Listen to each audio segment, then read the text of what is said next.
lagi dengan saya Ari Gowanti, CGP Angkatan 9 dari kelas 39.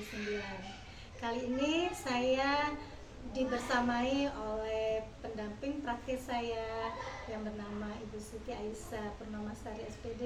Selamat siang Bu Aisyah. Siang Bu Ari. Supaya lebih akrab, saya panggil beliau dengan sebutan akrab kami yaitu Miss Ica dan Ibu Siti Musdalifah atau akrab dipanggil Bu Iva. Selamat siang Bu Iva. Selamat siang Bu Ari. Pendampingan kali ini yaitu pendampingan individu yang kelima, di mana tujuan dari kegiatan hari ini adalah kami akan melakukan percakapan pasca observasi. Tujuan dari percakapan pasca observasi ini adalah sebagai kegiatan untuk mengevaluasi dan merefleksi dari kegiatan observasi yang telah kami lakukan beberapa hari yang lalu, sehingga kami di sini akan berusaha bersama-sama menemukan hal-hal yang sudah baik kami lakukan atau perlu yang kami kembangkan dan kami perbaiki lagi. Bagaimana Bu Iva kabarnya hari ini? Baik ya? Okay. Bu Iva, kita kan sudah melakukan kegiatan pasca observasi dan juga observasi, di mana kegiatan tersebut Bu Iva telah menjalaninya dengan baik. Bagaimana perasaan Bu Iva sampai detik ini setelah menjalani kegiatan supervisi? Kalau saya rasakan ya Bu Ari, dengan adanya supervisi itu sebenarnya membangun saya ya, membangun bagaimana cara saya dalam menyampaikan pembelajaran ke anak-anak, bagaimana pembelajaran itu bisa mengena ke anak-anak, sehingga dengan adanya supervisi intinya pastinya ada masukan kan untuk saya. Tanpa adanya masukan tentunya saya ya monoton gitu, seperti itu aja, jadi tidak ada pengembangan bagaimana cara saya untuk memberikan pembelajaran yang nyaman untuk anak-anak.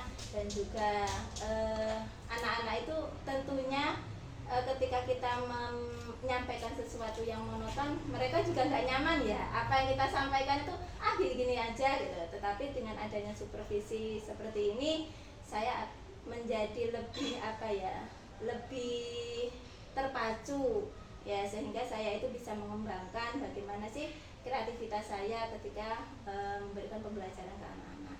Alhamdulillah, berarti dengan kegiatan ini Bu Iva merasa senang ya? Iya, sudah merasa termotivasi juga ya.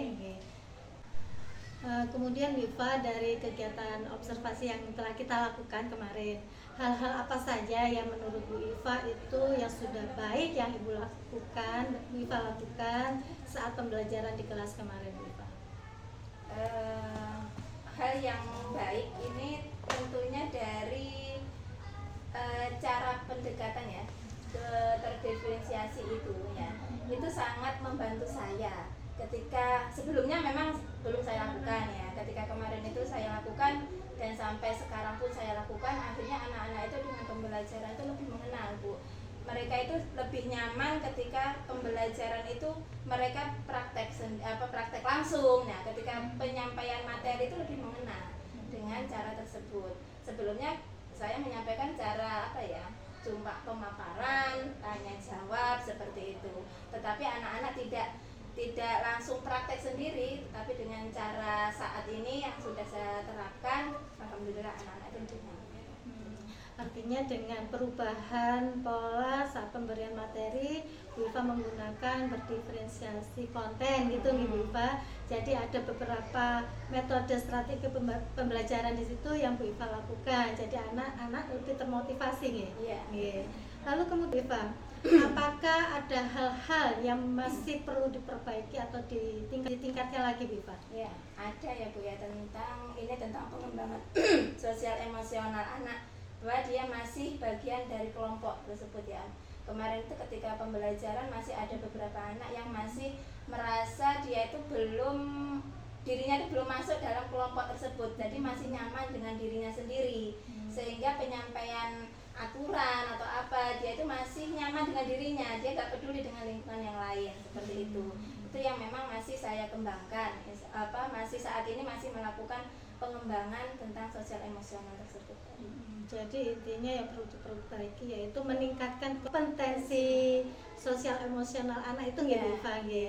Nah, jika di skala presentasi 0 sampai 10 angka seperti itu, posisi Bu Iva sebagai pemimpin pembelajaran di kelas itu pada angka berapa Bu Iva? Kalau saya pribadi ya, karena ini penilaian terhadap diri sendiri itu tentunya lebih sulit ya. Lebih sulit ya. Dari kalau saya pribadi itu berapa ya Bu? Antara 0 sampai 10. 0 nggih. sampai 10 berapa ya? Mungkin masih 6. Gimana Bu Masih. Ari? Karena kalau saya pribadi, kalau menilai diri sendiri itu tentunya banyak hal ya. Saya pribadi masih banyak hal yang perlu saya kembangkan ya. Ketika saya menilai, nanti saya menilai 8 atau 9 kok cek adoe. Nah, berarti seperti itu nanti kita butuh observasi lanjutan dong Bu Iva. Ya nggak apa-apa, kan itu masukan bagi saya akhirnya. Nggih. Kemudian terkait untuk hal-hal yang perlu ditingkatkan lagi Bu Iva. Upaya apa Bu Iva untuk mencapai hal itu supaya bisa lebih diperbaiki lagi ke depannya? Tadi kan tentang pengembangan emosional ya. Selama ini saya masih pendekatan dengan orang tua. Saya akan mengobservasi selama 2 bulan untuk saat ini Bu.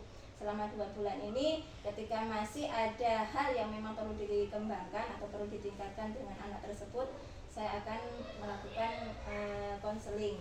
Berarti untuk kerjasama dengan orang tua, berdiskusi dan berdialog tentang sosial emosional anak tersebut itu kapan dilakukan Bu Iva?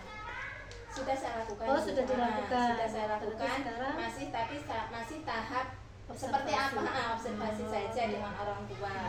Selama ini masih seperti itu. Dan Berarti ini terkait dengan satu anak ini nggih Bu Iva nggih, di mana KSE anak tersebut masih perlu ditingkatkan lagi. Berarti untuk pembelajaran berikutnya Bu Iva mungkin ditekankan pada capaian KSE anak nih, seperti itu nggih. Kemudian pelaksanaan tersebut nanti diobservasi selama 2-3 bulan seperti ini ya tadi ya. Oke. Lalu setelah itu misalkan ada kemajuan, berarti nanti tinggal memaintain seperti itu Bu Iva. Nah, misalkan nanti anak tersebut ke belakangnya kambuh lagi seperti itu bagaimana nanti berarti dengan tindakan konseling, berarti dengan perjanjian dengan pihak psikolog sekolah. ya, saya masih lihat perkembangan anaknya. Kalau memang selama 2 bulan itu masih tetap atau terulang kembali, ya akan saya konseling. Berarti komitmen yang Bu Iva lakukan selanjutnya yaitu tentang anak ini, untuk treatment supaya observasi ini bisa berjalan dengan baik apa Bu Iva? Menurut misi CA atau ada masukan dan juga tambahan untuk kami supaya kedepannya ini praktek kucing bisa kami lakukan meskipun ala kadarnya, tetapi memang sifat untuk saling mengoreksi itu penting nggih, karena kalau kita tidak dikoreksi kita akan terlena dengan posisi nyaman seperti itu nggih. Bagaimana Miss? Terima kasih atas kesempatannya, terima kasih Bu Ari, terima kasih Bu Iva. Ini merupakan salah satu tugas yang memang harus dilaksanakan Bu Ari sebagai CIT, yaitu praktek praktek coaching, supervisi akademik khususnya. Nah, ada beberapa tahapan yang sudah Bu Ari lakukan. Ada pra-observasi, observasi, dan sekarang pasca observasi. Kalau tadi saya perhatikan, mulai dari pra sudah dilakukan sesuai tahapan-tahapannya dengan baik, pertanyaan-pertanyaan sudah mewakilkan percakapan pra-observasi. Kemudian saya juga perhatikan observasi pembelajarannya. Di situ pastinya Bu Ari sudah menggali data-data ya yang dilakukan, pembelajaran yang dilakukan oleh Bu Iva. Kalau Kita sering ngobrol. Apakah hal tersebut itu memang bagus dilakukan? Jadi anak tersebut memang akhirnya itu paham bukan hanya karena teguran saja, tetapi dia pahami ketika saya melakukan berdialog tersebut, anak itu paham gitu loh. Untuk memahamkan anak agar kepahaman itu tumbuh dari dalam dirinya, barangkali ada suatu tindakan yang mungkin Bu Iva jadwalkan dengan rutin, Bu Iva, misalkan pada pembukaan atau gimana, itu seperti apa, Bu Iva? Kalau seperti yang saya alami dengan anak ini, memang kalau pagi itu memang sirah kadang ya cerita, maksudnya nggak sirah itu mungkin cerita yang itu tentang cerita hewan atau apa, intinya itu yang nanti mengena ke anak tersebut. Terus dia itu ketika itu sampai ketika sudah diceritakan, kita membuat refleksi gitu loh. Berarti jika Bu Iva menyampaikan seperti itu, termasuk pada kompetensi kesadaran diri anak dibangun melalui cerita-cerita seperti itu. Itu akan dilakukan setiap hari dan di kegiatan pembelajaran mulai. Terima kasih Bu Iva atas waktunya. Semoga nanti kedepannya pembelajaran kita, terutama untuk lembaga ini, dari praktek baik yang sudah Bu Iva lakukan bisa nantinya disaringkan ke teman-teman yang lain agar membawa perubahan untuk kita semua dalam pembelajaran. Mungkin ini dari kami percakapan pasca observasi.